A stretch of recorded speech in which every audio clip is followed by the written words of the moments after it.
Sachin station વિસ્તારમાં જુદા જુદા બે બનાવમાં બે વ્યક્તિને રસ્તા વચ્ચે આંતરી ચપ્પુની અણીએ સોનાની ચેન અને મોબાઈલ ફોનની લૂંટ થઈ હતી। સચિન પોલીસે આ લૂંટના બનાવનો ભેદ ઉકેલી 3 રીઢા ગુનેગારોને દબોચી લીધા હોવાનું જાણવા મળ્યું છે।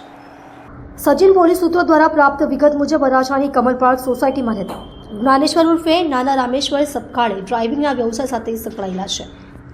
ગત તારીખ 28મી જાન્યુઆરીના રોજ મધરાત્રે તેઓ સચિન સ્ટેશન પાસેના સહયોગ કોમ્પ્લેક્સ પાસેથી પસાર થઈ રહ્યા હતા ત્યારે તેમને 3 અજાણ્યાઓએ ચપ્પુ વડે હુમલો કરી ગળામાં પહેરેલી સોનાની ચેન કિંમત ₹89,820ની લૂંટ કરીને ભાગી છૂટ્યા હતા।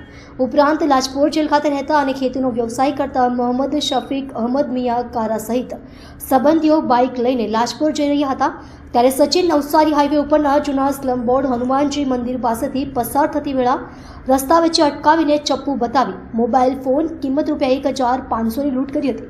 આમ સોનાની ચેન અને મોબાઈલ ફોનની લૂંટના બનાવ અંગે સચિન પોલીસે ફરિયાદ નોંધી હતી। લૂંટના બનાવ અંગે પીઆઈ પીએન વાઘેલાની સૂચના મુજબ વધુ તપાસ મહિલા સબ ઇન્સ્પેક્ટર એસડી સિંધે હાથ ધરી છે। દરમિયાન બાતમીના આધારે તપાસ કરતા લૂંટના બનાવમાં રીઢા રાકેશ ઉર્ફે રાકિયા પ્રકાશ વાઘ, સુબોધ ધર્મેન્દ્ર રામાણી રહે છોટુ કાકાની ચાલ, સૌરભ મહેશ પંડિતની ધરપકડ કરી હતી।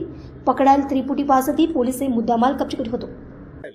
हाँ, तारीख 28 ના રોજ જે એક અમારે ત્યાં લૂંટનો બનાવ બન્યો હતો જે બાબતે ગઈકાલે આરોપીને અટક કરવામાં આવી છે અને ગુનાની જગ્યાનું રિકન્સ્ટ્રક્શન પણ કરવામાં આવ્યું છે અને એના પાછળના જે ગુનાહિત ઇતિહાસ છે એ જોતા ભવિષ્યમાં એના વિરુદ્ધ અટકાયતી પગલાં પણ લેવામાં આવશે।